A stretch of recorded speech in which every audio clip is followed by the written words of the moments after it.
So hello and welcome everyone to the latest edition of the Next Wave webinar series. I'm from GCV, I'm Fernando Moncada, senior reporter, and today we'll be talking about functional foods. And I'm joined by three experts on the subject. We've got Lukasz Garbowski, investment director at Btomorrow Ventures, Melissa Snover, CEO of Nourished, and Danny Lowe, CEO of Blockhead, and I'll give them some time in a little bit to introduce themselves more properly and tell you what they do.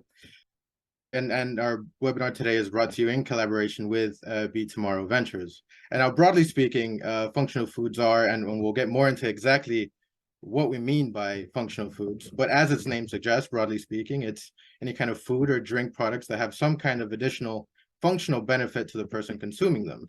And that could be anything from an immune boost, a cognitive boost, energy boost, relaxation, or anything else.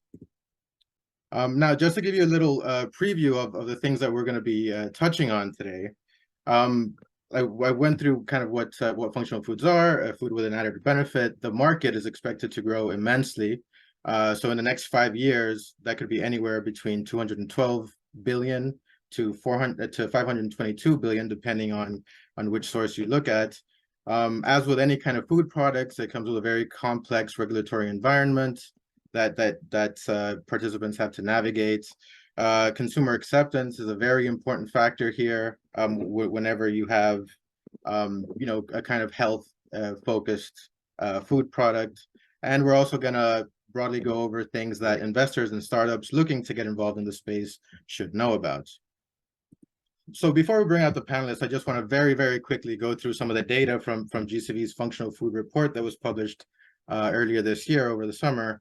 This first graph shows just the past 5 years worth of deals and deal value in the space. We see that they kind of peaked in 2021, along with the rest of the kind of venture sector. We see a similar pattern kind of across all verticals, really. And both in terms of deal flow and dollars invested, it was very, very high. It kept going up until 2021. And then in the context of the wider kind of venture market cool down, it's also come down a bit. However, despite the general decrease, we see that the median deal size and the post-money valuations have gone up, way up, in fact, and are actually, anywhere between 2 and 3 times what they were in 2021 when the actual deal flow was at a peak. So we're seeing that there are fewer deals being done this year, but those deals tend to be far larger than they used to be. And here, just quickly, we kind of see the evolution in the segments over time that have received the most investment. We see back in 2017 that beverages was by far the largest category, buoyed primarily by energy drinks, but that landscape has changed and has we've seen a lot more activity in eaten foods and snacks, gums and gummies, which we'll hear a lot more about today, and other kind of supplement products. And here, just this last graph, where we're looking at deals by stage, right? So not just VC deals, which was what the first graph was, but across all kind of deal types. And we see a general growth in early and especially later stage VC deals over the years relative to the others. And recently, we've also seen growth in the kind of secondaries market as well, while the seed stage investments have been on hold a little bit. So, and I just want to remind everyone, by the way, once again, that we do have a Q&A button on the Zoom for audience members to send in their questions as we go along. Whenever you have a question, shoot it over, and we'll do our best to get to it during the session. And now I just want to bring the panelists out a bit to give you take a minute or two to introduce yourselves and the work you do in functional foods, and perhaps Lukasz, we can start with you. Thanks, Fernando. Hi, everybody. Pleasure to be here. It's actually a very exciting topic, at least for me. So I hope that people on the panel and attending this webinar are equally excited. So Lukasz Garbowski, investment director with Btomorrow Ventures, which is the corporate venture capital arm of BET. So we are helping as a fund to transform or to help transform our parent towards a better tomorrow vision. And functional food sector is one of those spaces that we have identified as a contributor towards a better tomorrow. So the fund itself has been active for 3 years. We have made roughly 10 investments in the space. I would encourage all of you to visit our website, btomorrowv.com, to learn more about some of our portfolio companies. But yes, the space is very exciting for us. We see it as an up and coming space. And I'm happy to share today a little bit of the investor perspective on the sector, how we see the growth, what are opportunities and challenges. So looking forward to the chat. Thanks very much, Lucas. And maybe we can follow with you, Danny. Yeah, thank you, Fernando. Really excited to be here as well, and talking about functional foods, which is a really, really fascinating area. So yeah, I'm Danny Lowe. I'm the founder of Blockhead. We're a functional chewing gum company, so we produce a range of different gums which can add benefits to people's lives. So we have a range from an energy gum product, a calm product, a CBD product, a shine gum, and basically any moment during the day you should be able to reach for a pack of gum and enhance that moment of it. It's really exciting time for Blockhead at the moment. We're rapidly growing in terms of our retail footprint, and really seeing the growth of the kind of the functional space and people looking to enhance their lives as well. Great, thank you, Danny. And Melissa, maybe we can cap things off with you. Thank you so much. Yeah, it's great to be here as well. I'm Melissa. I'm the CEO and founder at Remedy Health, and we're the makers of Nourished. We develop 3D printing technology, which allows for us to make authentically manufactured, personalized nutrition in the form of 7-layer nutrition stacks, which are definitely functional foods. And functional foods are, I believe, the way that the entire health market will go as people try and incorporate benefits into every moment of consumption in their day. And really excited to be along with you all and have this discussion. Well, I briefly introduced myself earlier. I'm a senior reporter at GCV, and like all of you, I'm very excited to speak about what is certainly a very kind of rapidly growing segment within a equally rapidly growing kind of health food segment. So it's a really exciting space to take a look at. And I just want to bring it back quickly to the kind of rough projections that we have for where the market's going to be in the next 5 years. And depending on where you look, could be anywhere, like I mentioned before, between kind of 212 billion to 522 billion, depending on where you look. And that's obviously a very wide kind of variance, which, you know, for any sector could be for a number of reasons, right? You have different methodologies, different, you know, weightings on different factors that you take into account. But I think in this space specifically, one major reason for that could be also, you know, what you consider to be what you consider to be a functional foods product, right? Some might say, you know, maybe supplements doesn't quite come into it, but others say no, it definitely does, and that could play a role in why we're getting such kind of different ranges for where the market might go. So that kind of leads us quite neatly into our first discussion point, which is about definition, right? You can ask, you know, 3 people what it means, and you might get 3 different answers. And luckily, I have 3 people very knowledgeable about the space right in front of me. So I want to ask each of you, what does functional foods mean for you know, for the work that you're doing? And maybe Lucas, as the investor on the panel, we can kick things off with you. Yeah, sure. And I think it's a very valid question because as a sort of emerging sector, as you would expect, there is no fixed definition compared to some of the other maybe a bit more well-established sectors. So at Btomorrow Ventures, we took a view to look at slightly more narrow version of functional food. So we are not looking, or we are not including in the definition of the functional food cannabis or CBD products, which probably removes a bulk of the stats, Fernando, that you showed. And we are predominantly looking at functional edibles. So sort of whether those are the beverages or other edible formats like gummies, chewing gums, snacks. We are looking at those formats. When it comes to ingredients, we are focusing on the ones that help to manage consumer need states throughout the day. So sort of energy levels, or helping you calm down towards the end of the day. So we are looking at the sort of more narrow version of the segment. However, what I would say, regardless how you look at the segment, I think that the stats, Fernando, that you showed, You quoted the numbers, somewhere in the range of 150 to 300 billion market segment. That's huge.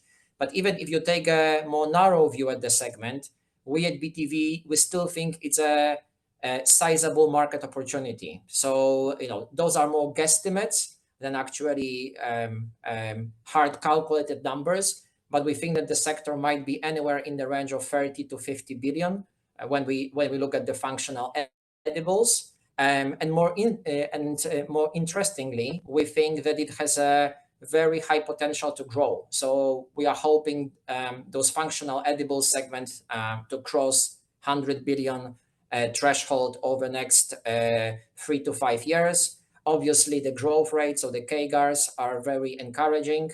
So from the investor perspective, it's definitely a space to watch, to invest, and a space where you can make some money. Absolutely. And from the startup perspective, Danny and Melissa, how do you look at it?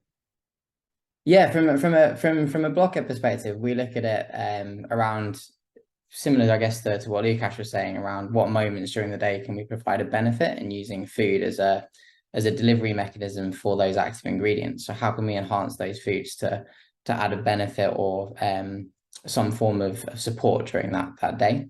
And it's just doing a little bit more from getting the most out of these foods and these ingredients, and really enhancing them to contribute towards their day on a day-to-day basis. We take more of an acute kind of moment-based approach as opposed to an overarching continuous supplementation perspective on functional foods.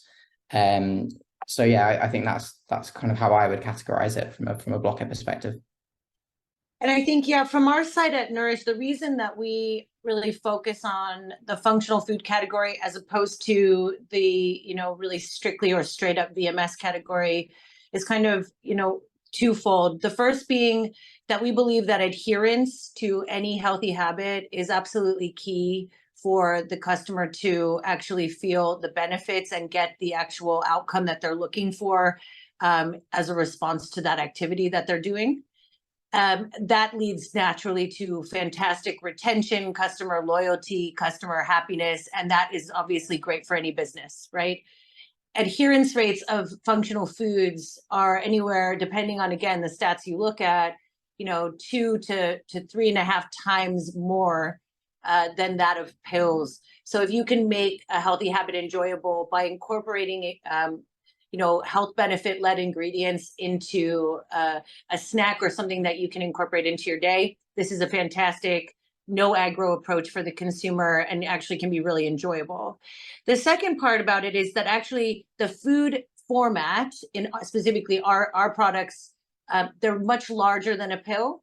And so that also allows for us to get more of the functional ingredients inside, because efficacious doses or payloads, depending on where you're coming from, is extremely important. And it's something that's massively lacking from the general VMS market. A lot of people are selling things based on, the number of ingredients as opposed to the beneficial dose being inside. And some ingredients, they're quite big beneficial doses required. So if you have a food, the chances are you probably have a little bit more volume in which to put active ingredients that will actually have a chance of making a real impact and value add in a consumer's life and health outcomes. I think that kind of brings up an interesting point, because Danny, you mentioned you guys take like a moments-based approach, I think is the phrase you used. And that kind of prompts the question, where do you feel that's functional foods, and I guess it depends a bit on the format they take, right? So Danny, you at Blockhead, you guys look at gum. Melissa, you guys look at gummies. Where do you feel that these products kind of fit into the lives of the consumer? Like ideally speaking, where do you want them to consume them day in, day out? I think it really depends on what benefit you're attributing the product to. So you're not going to really want people having a caffeinated chewing gum, let's say, just before bed. However, if it's just after lunch and you're looking for that pick-me-up, and you need to go back into the office and you're feeling a bit drowsy after eating too much, then that's a real moment in which that product fits that benefit.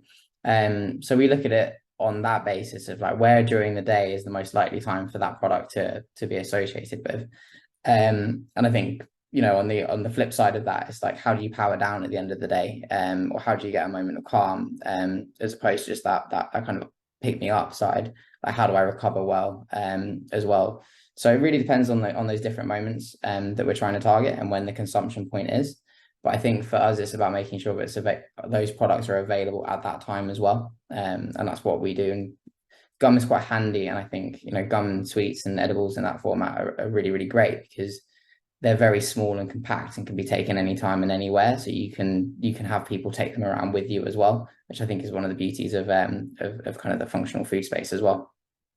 And that's a bit different for you, right, Melissa? Because if you're talking about personalized products, as these gummies are, it's a bit more, there's a bit more involvement, right, from the customer in terms of how they can get their hands on it. So how does that translate into how they consume it? Yeah, absolutely. That's a great question. So yeah, unlike Denny and the Blockhead range, our products are really meant to add a layer of convenience and quality. So the whole idea is that these are the 7 nutrients that are best suited to you, that you can have at any time in your day, and you can feel really comfortable and happy to know that you've gotten these extra nutrients that you need specifically based on your life, your health, your goals. You can change it at any time. And really, when we design the product, and it is the gummy, but it doesn't really have the same kind of characteristics as a traditional gummy. It's about 11 grams. It's 7 layers. It doesn't have exactly the texture because everything we do is vegan, so it's not super chewy. And people think of them, at least here in the UK, where we have our home market, as like nutrition snacks. Like people call them stacks, and they really talk about them like, I love my afternoon stack, which like instead of a snack. And I think the people who we're selling to are health conscious, but they're not willing to give up on enjoyment. And so the products are delicious and sugar-free, allowing them to have, we constantly get the phrasing permissible treat, because it's like a sweet treat, which actually is packed with loads of really good stuff for you. And if you're avoiding sugar, you probably don't get as many sweet treats as you might like. And so I think we enjoy for customers to have it at any time. But I think where we differ from traditional VMS products is that most of our customers report that they take our product after their lunch or after their dinner as like a treat, which I think is a lovely difference in the way that they think about it as well. Maybe if I can add one point, just from the investor or market opportunity perspective as to why it's very interesting sector. The way we look at this at BTV is that we think that this sector somewhere down the line has a potential to be your companion throughout the day. So it will not be sort of one-off purchase that, I don't know, you need an energy shot and you just buy the kind of energy drink once a day, or that you have a pill that you take towards end of the day. I mean, obviously, it's sort of up and coming space, so it will take a little bit of time to establish itself. But if you think about the category, it can be your companion starting from the morning when you need a little bit of the energy boost throughout the day, towards end of the day when you need to sort of relax and calm down. So somewhere down the line, what we see as sort of winning proposition will be a company that will offer a variety of products that are addressing a variety of the need states, but there is an opportunity for a repeat purchase even throughout the day, not only looking at the sort of a week. So commercial opportunity, it's also very interesting. Right, and I think that's you mentioned something really I think important there, Melissa, in that these things need to be enjoyable, right? And maybe that's the kind of defining factor, right? What kind of sets functional foods, or what we'd consider as functional foods, apart from maybe a scoop of spirulina that tastes like algae. At least a gummy will taste very nice, and it'll have a similar effect. Now the growth in demand for these products, right? They're I suppose you could say they're a bit downstream of the larger growth in health consciousness, especially among younger demographics. And then during the pandemic, it was somewhat supercharged in that sense.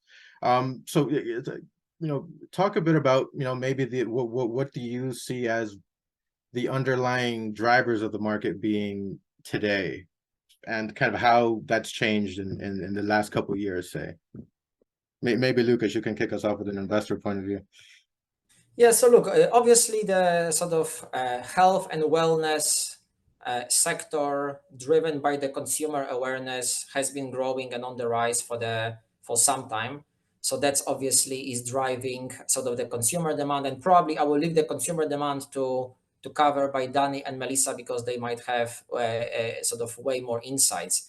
But perhaps from the sort of more investor side, what I think are the drivers or what has helped the market over the past few years is that obviously there was an inflow of capital driven by the demand. So that's one. Secondly, also supply and awareness of the category has been on the rise. And the reason for that is that you see some of the heavy players, so the corporates playing in the FMCG space, being very active in launching and addressing that category. So that means that the distribution and the product awareness is increasing. So that's the second point. Furthermore, I would say that COVID helped, especially when it comes to the D2C capabilities. Obviously, everybody was buying things online just because we were stuck at homes. But also, if you think about the technology development over past few years, so the platforms like Shopify, they facilitated D2C platform, and a lot of the startups in that space are effectively operating on that platform, which makes the availability of products for consumers a little bit easier. Last but not least, you see from the investor perspective, you start to see some liquidation events happening. So this is not anymore a niche space. I think that just this year, you can count numerous transactions when the likes of Mars, Kellogg's, or Unilever made acquisitions in that space. So I think that from the investor side, it's also becoming a very tangible investment opportunity. Very nice margins. I think that Danny and Melissa might cover the economics of the product a little bit more, but the margins are attractive. The segment is growing, and you can see the exit. So that helped to grow the category and make it more investable from the investor perspective. But maybe over to Danny and Melissa to cover the consumer front and as to how consumers are looking at that. Absolutely, yeah. Yeah, I think, from our side, what we found was we only launched like 10 weeks before COVID. So it's really difficult for me to, be honest and without a huge caveat of, if COVID hadn't happened, this wouldn't have happened because we were brand new. But what I do think COVID caused is for people to become more educated and self-aware of their health. And I agree about all of those previously raised points that the availability of functional products and functional foods and foods being incorporated with functional ingredients has really raised just the general customer appetite for it, because as the big players are doing it and the education of consumers about food and how a good diet with good nutrient levels can actually support their overall health and well-being and immunity and all of the other parts of your health. I think that those things came together in a beautiful way.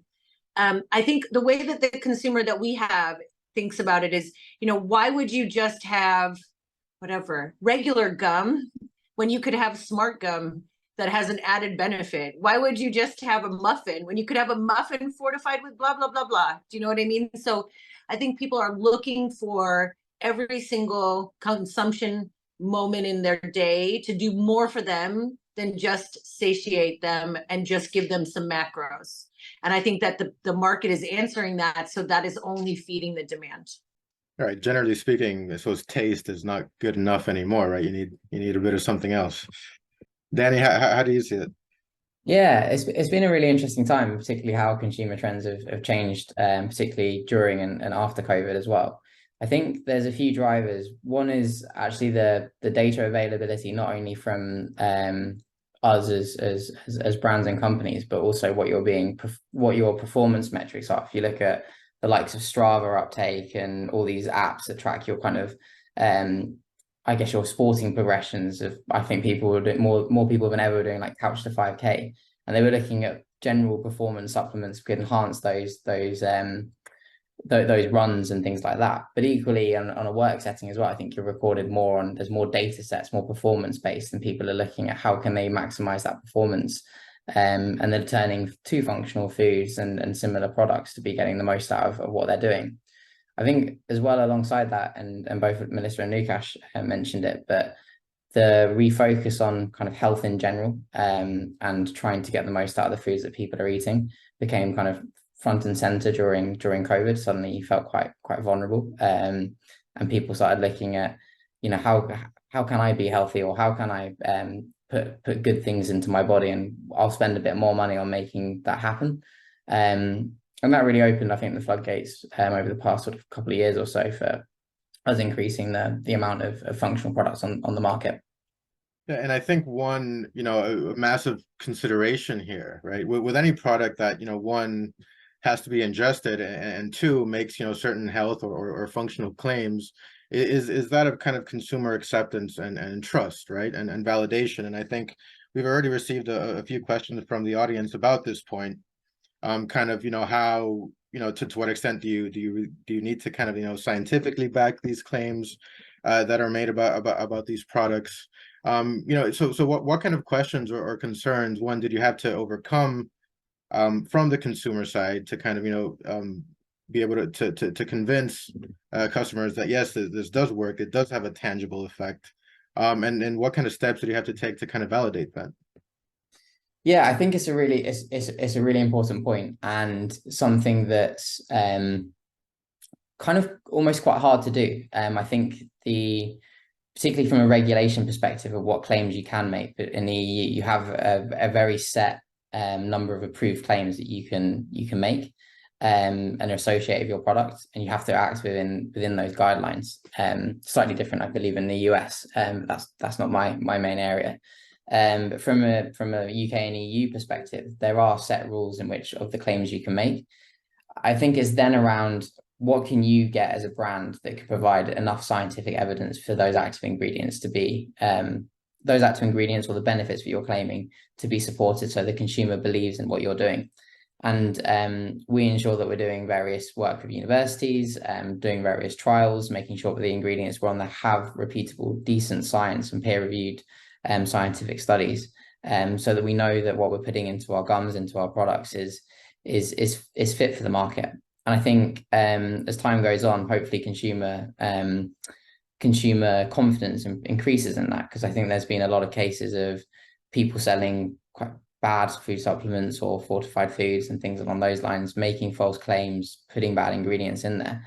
And it's about ensuring that you're kind of working to the regulation, but also knowing that you're putting the right ingredients into your product as well. I agree with everything that Danny just said. I think from our side, we operate at a GMP level, and we are a manufacturer, so we make all of our own products. And we spend a humongous amount of money in third-party validation testing around our raw materials, around stability of active ingredients over time, around bioavailability in actual humans over time. So we basically have several controlled studies where we had a group taking nothing, a group doing pills, and a group taking Nourished of certain dosage levels of different nutrients. And we were able to measure the level of that nutrient in the bloodstream over time and adherence rates. It's a humongous investment. It's really difficult for startups to do things like that. But for our business, and for, you know, we have numerous partnerships with some of the world's largest CPGs. It's absolutely vital for us. And our customer online is able to go on a wider educational journey with us. I think that's really important to mention the difference. So Danny rightly pointed out, in the UK, which is still broadly under the EFSA rules, and in Europe, there are very specific things that you can and cannot say. For example, you are not allowed to say probiotics are good for you or good for digestion. That is something that EFSA said no to, which, you know, a lot of people disagree with. You're not allowed to make any health claims about CBD. You're not allowed to make health claims about a lot of ingredients like ashwagandha, which have a lot of clinical validation in them. In America, it's different. The way that you do claims, you have to have clinical validation on a healthy, average general population group, et cetera. And then you can submit claims to the FDA. So it is different. But in the UK and the EFSA regime, it's very, very rigorous. So on pack, you're very limited to what you can say. But online, you can go through a whole different journey with the customer, and you can talk about this ingredient has been studied more studies are being done. Here's a link to the actual PubMed study, and you can allow them to educate themselves. You can't make blanket claims, and you shouldn't. And I believe that, the customer who is looking for functional foods is either already highly educated about health or aspiring to become highly educated about health, and they will react better and respect your business and product range more if you support education and provide really honest, truthful facts and links, etc., for everything that you're doing. The whole industry has to be supported by excellent customer experience, and that's things like taste, like you mentioned before, backed up by scientific validation. And those two things together will create a huge category that has unlimited growth potential. And I think what Melissa and Danny said is equally important for those on the webinar that are looking to invest. So the category is sort of new and not well established, and that's why I think that in the due diligence process, it's fundamental to exactly look at the startups that are engaging with consumers, and there is a dialogue, educational process. That, as Melissa said, there is some science evidence for the efficacy of the product.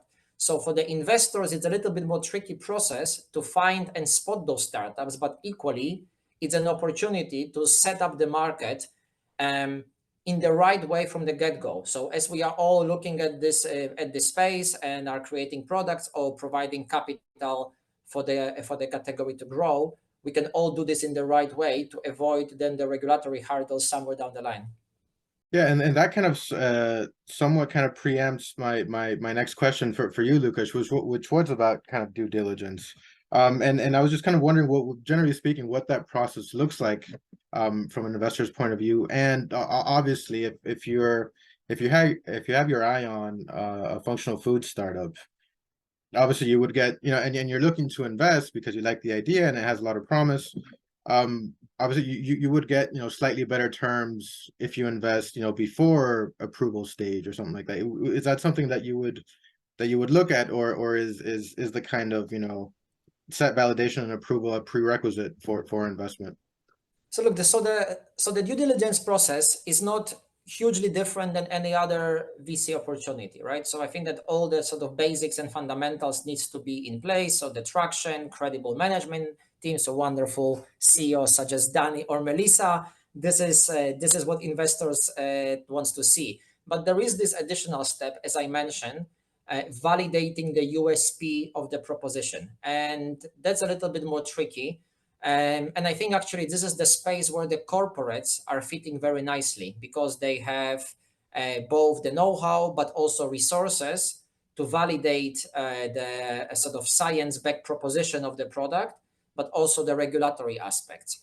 So there is an additional step, but then from the sort of valuation perspective, I think that you wouldn't really look, Fernando, at this any other than other VC proposition. So sort of obviously the market opportunity, the traction in the market, the value proposition, and all other fundamentals in place. So yeah, I think it's a typical investment process with the walk the talk check Right. when it comes to the functionality and efficacy of the product. Mm-hmm. And obviously, there's some startups out there that don't always walk that talk, right? And I'm curious from Danny and Melissa's point of view, to what extent do you see those startups as a threat to how consumers view your product? I think, from my side, the consumer that we're going after is quite well educated and is not having their head turned by those types of products that you're mentioning. I know who they are. They also don't last very long in a highly regulated environment if they're not doing things correctly. Like Lucas said, when we do our DD, when we have raised our Series A, or even when we start working with a big corporate on a partnership project, they come to our factory, they audit all our documents, they want to see all my certificates, they want to see that not only are we offering a product that is delivering on its claims, but that we have full traceability, can do recall. Like, these are very sophisticated systems the same level that you would find at Unilever and Mondelez. And most importantly, more than anything else, they want to know that we're doing it safely and that we're taking it extremely seriously. And that's where some of these startups are really flying by the seat of their pants. They're trying to jump onto a trend. They think they found somewhere that they can buy something quickly, throw a different label on, and it's a flash in the pan. So to your original question, do I see them as competition? No. Do I see them as damaging to our industry? Yes, I do, actually. Yeah, I completely agree with that as well. I think we're in it for the long run rather than turning it in like a quick buck. We're in it for the long run, and I think consumers will eventually find out if you're not making a point on the scientific claims that you're making and or your product claims. And actually, kind of an additional step from our side is that we sell into some of the biggest retailers in the UK, and they have their own due diligence processes as well, because you need to be able to back up your claims, because they're also putting their brand on the line if they're selling what's perceived as dodgy products. So making sure that you have all of that in place is kind of crucial, and it will hinder growth at some point, or ultimately end in you not having a business anymore if you're not following that path. So I don't view them as competition, because I just don't think they'll be around for long enough. Yeah, it wasn't so much about competition, more about the perception that they can kind of cast on the rest of the market that might have a downstream effect on how consumers perceive you. Yeah, I think if you look at some of if we look at CBD, for example, I think that market got regulated relatively quickly, and a lot of the people that were selling subpar products quickly found that they didn't have a business anymore. I do think the damage that they caused in selling that for even a short period of time has had a hangover effect on the kind of the industry. So yeah, trying to crack down on those things quickly, particularly online regulation on that as well, where you can sell things quite quickly, is just really important for, I think, people to be aware, and particularly regulations to kind of step in there. And how have the kind of regulators changed their approach in recent years?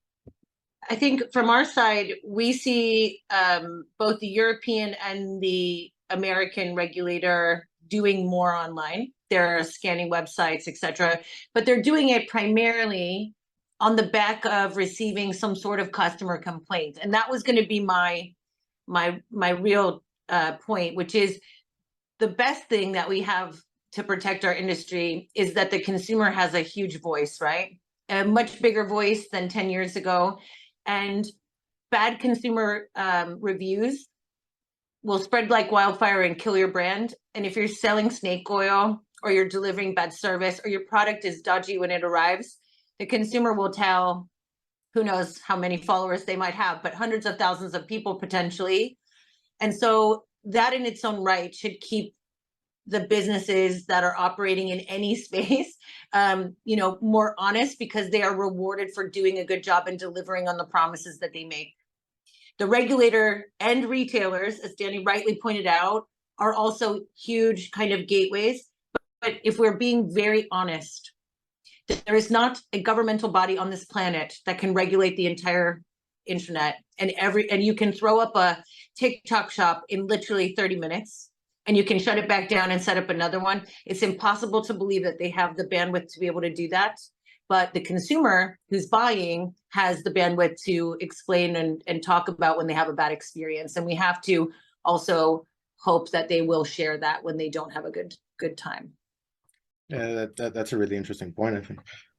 Fernando, if I may add, I think to build on Melissa's point, I think what is also unfortunately not yet there in the industry is some sort of level of global or international standards there. You have various geographies, and every geography, as Melissa said, is trying to look at sort of all the health claims, advertising standards.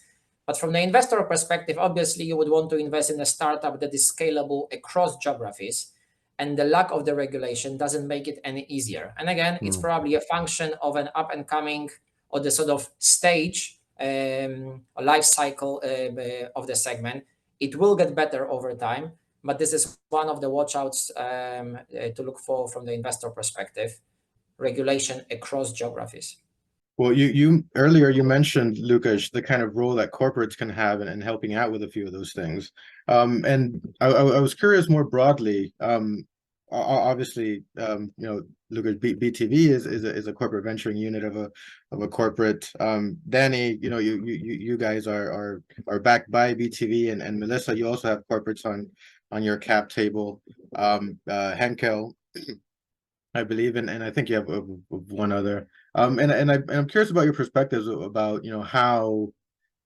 how those kind of connections have facilitated the growth of your companies. What kind of tangible ways have they helped you make connections or commercial partnerships, or helped you scale in a way that perhaps would have been more difficult otherwise? Yeah, so I think from our side, we do have multiple CVCs on our cap table from lots of different kind of tangent industries or aspirational industries that we work with or want to be like. And have they all come in and helped us as an early stage investment? That's not as commonplace as people might think. But what they have done is they've helped us to get access to very poignant advice on very specific issues, because they have regulatory teams, global regulatory teams, that are massive, more than all the people I have in my whole organization, probably, for some of these businesses. And so you can tap into that advice, but you have to be very pointed, in my experience, on what you want. Because you can get lost in a machine, because their businesses are huge. And although they want to help you, it's difficult with an organization of that size. What has been more helpful, I think, for our business and our reputation, because we're still very, very young, is the collaborative and co-branded partnership products that we've launched with really big organizations. So one of them is Colgate. So Colgate X Nourished has a product range called NutriStacks, which is personalized on-the-go oral care. And when we do that, and both names are on the packaging, and it's promoted by both companies, it adds a huge amount of credibility and social proof to what we're doing at Nourish, because there's no way that the world-leading oral care company would choose to partner with us to make a product if we were, not taking all of those really important things seriously. And I think that's helped us probably more. As we get bigger, because we're only like 3.5 years old, I do believe that some of the other, connections we have in our investor syndicate will come to pay even more fruit. But that's been my experience so far. Yeah, and I think one of my biggest experiences with working with BTV has actually been some of the introductions into international markets as well. From gaining feedback from end customers and actually working with some of their units to get, what should the pricing proposition be? What should the proposition be to the customer? And then the odd introduction as well, just because that gives you a real leg up in terms of your credibility when you're speaking to those retailers, because you've been introduced by BAT, which is one of their biggest suppliers, adds a huge level of kudos to us. And I also think as well, from kind of going back to the kind of support from a legal and expansion perspective, even things like IP, which for us could be really hard to kind of navigate. We had some work that we needed to do in the US, and we worked alongside BAT's legal team, which was significantly more powerful than our legal department as a small startup. So we're able to get some really great expertise in that area.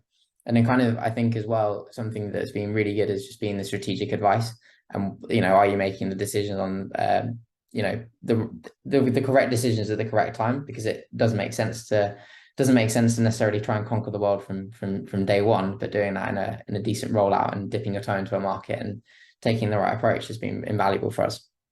Great, and I think we have a few audience questions coming through, which we'll get to in a bit. But first, I want to ask, generally speaking, is it easier or harder in today's market to bring a product to market than it was when you guys first started?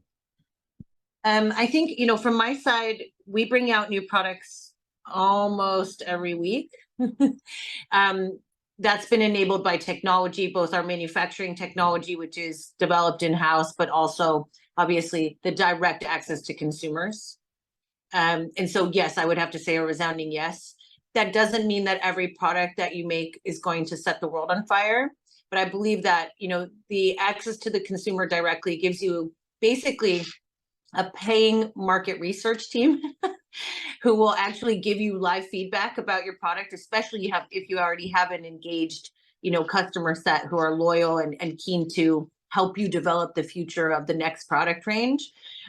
That can really help you to get some data and some really valuable iterations going through the feedback loops before you start making product for things like retail, where once it's out there, it's out there. But when it's online, you can make changes and you can still optimize and modify the product to continually evolve to suit the customer. And that would never be possible, 10 years ago.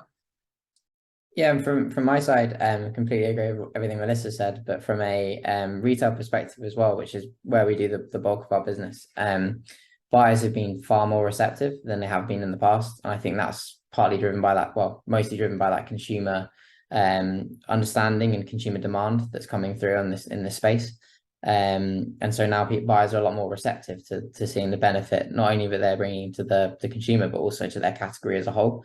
There's loads of really good, if you look at what Red Bull did to the soft drinks market, billions of pounds of additional revenue. And if you can start bringing that across different categories, they're going to be getting more consumers buying into those products. And the buyers really like that, and they're really getting that message now. So from our point of view, it's become a lot easier to actually increase that kind of sales and consumer demand as well.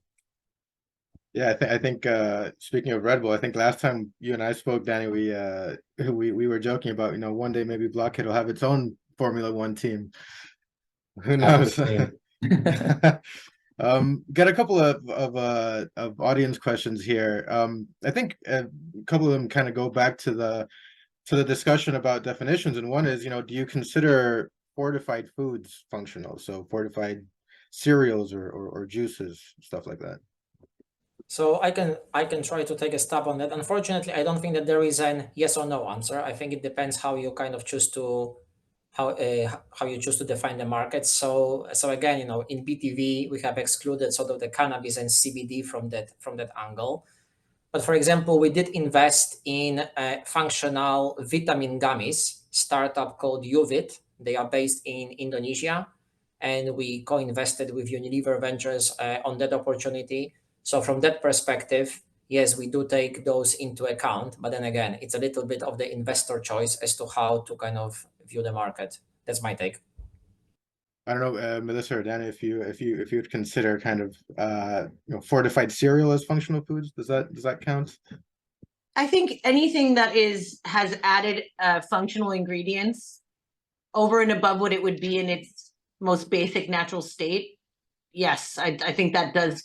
If you take the really, really, Webster Dictionary definition, that I think that would qualify.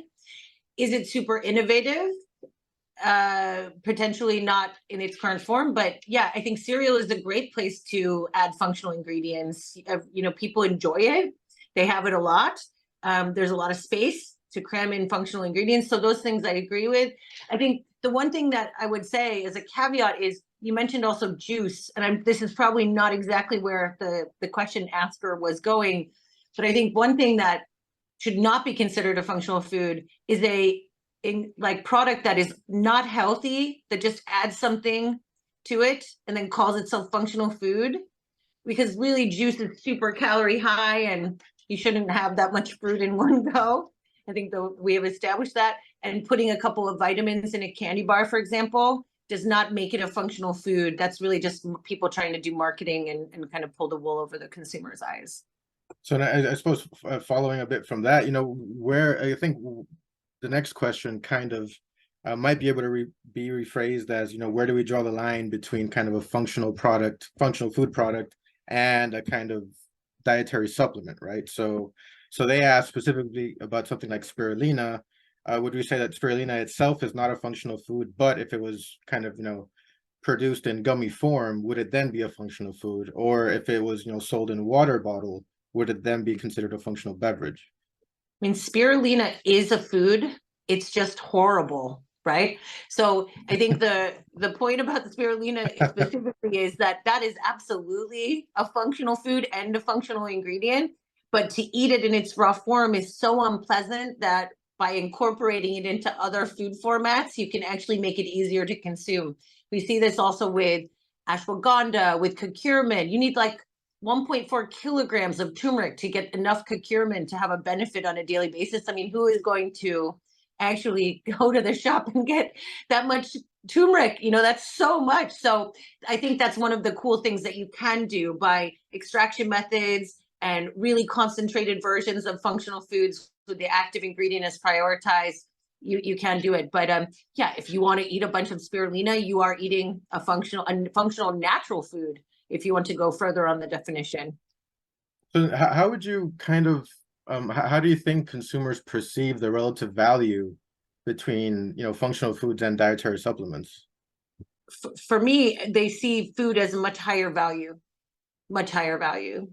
And if you can see that across the market in the pricing per serving of a VMS pill versus, you know, a health shot or a protein bar or, you know, blockhead gum, for example, any of those are going to have a higher value than just a pill would have. And I think that's pretty well shown in any part of the market as far as I've seen. That nicely, what Melissa just said, that nicely translates into investment opportunity because of that pricing potential. And I fully agree with what Melissa said. Almost automatically, as an investor or business owner, you are looking at more attractive margins. So definitely there is a consumer sort of perception of an acknowledgement that it has a higher value. I also think as well, like from a dietary supplement perspective, they're not particularly enjoyable taking a pill each morning, whereas food is very enjoyable and you can make it taste better, taste nicer, taste fresher. And if you can, you know, use that as a delivery mechanism as opposed to that pill every morning, then that's significantly better as well. Yeah, no, I would agree. I definitely rather have a gummy in the morning than a pill for sure.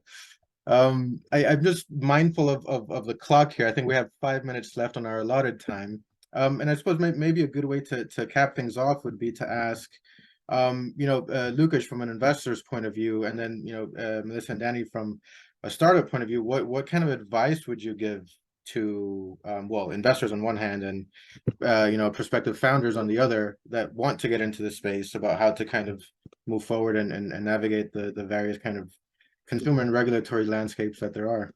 Hey, Lucas, maybe we can start with you. Yeah, so look, so from the investor perspective, obviously what I mentioned earlier, pay special attention at the due diligence stage to find a startup that walks the talk and is embarking on the scientific based approach. Obviously, there is a space for the corporate or for the investor to help out with that, as Melissa mentioned. But I think that's probably one key difference that we see versus other segments to watch out for. On the flip side, I would say that as an investor, and as we open up with, it's a very exciting and growing category. So obviously there is a potential. We cover the margins, which are way more attractive than traditional sort of food margins. So very exciting opportunity. And probably from the startup angle, it's what Danny and Melissa were mentioning about building consumer trust. It's a long-term game, or at least mid-term game, definitely not a short-term opportunity to make money. So we should all behave in a fairly rational manner to build consumer trust and acceptance. Great. And then from you know, any advice for founders starting out? I think from our side, you know, this is really in my journey. So I've developed many food products, all of which had a health element to them. And I think the biggest piece of advice I would give to someone looking at the space to start their own business is don't go and try and improve something 1%. Try and create something that's going to add real value, and try and focus on your consumer and make them your obsession, and really go through their day with them and think of anything and how you can improve their day, enjoyment, money, better health, obviously, all of those things ideally. If you can do that and you can do it with a moat in a way that other people are not currently doing, then you have a real authentic chance of carving out a strong reputation and a piece of what is a highly competitive and will only get more competitive market. There is always going to be a market for the, you know, new and improved and basically 1% change people. But that's not where, as a startup, you can do the most movement. And that is also not using your benefits to the highest ability. Startups are fast moving. They have a closer relationship with their consumer, and they can take action, use those to your advantage, and create something that's really going to add value. Yeah, and from my side, I think it's really get to know your customer. It's been one of my biggest learnings, and try and know everything about them, how the product fits into the day, and get the product into the wild and get that feedback, like get some really good feedback loops and how you can improve it, how people are using it. Initially, when I did our first product, I thought it was going to be predominantly used for sport. Quickly realized it was used for, well, sport, but also revision, deadlines, hangovers, driving, you know, all those different moments in which you suddenly need to build the product in a certain way and adapt it so that it fits into those parts of the use as well. So I think getting out there, learning quickly, adapting it quickly, and then trying to scale it as quickly as possible, like the things that I'd really focus on. Perfect. Well, I think that's a great note to kind of leave things on there. You know, thank you all so much for joining us today, Lukasz, Danny, and Melissa. I had a lot of fun kind of listening to a bunch of info about a really fast growing sector that we'll certainly be keeping an eye on. So yeah, thank you all for joining again. And before we kind of come off, just a few housekeeping things from our side. Thanks again to our panelists here.